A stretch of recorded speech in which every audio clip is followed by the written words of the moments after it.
কঠিন সইতে আমি পারিব না। মৃত্যু যন্ত্রণা কত কঠিন সইতে আমি পারিব না।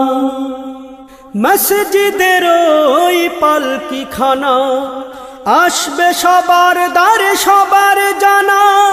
মসজিদের ওই পালকিখানা আসবে সবার দ্বারে সবার জানা।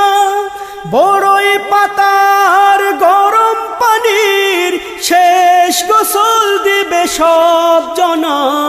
গোসল শেষে সাদা কাফনে চির বিদায় দিবে হে মনা। গোসল শেষে সাদা কাফনে চির বিদায় দিবে হে মনা। কবরের আযাব কত কঠিন সইতে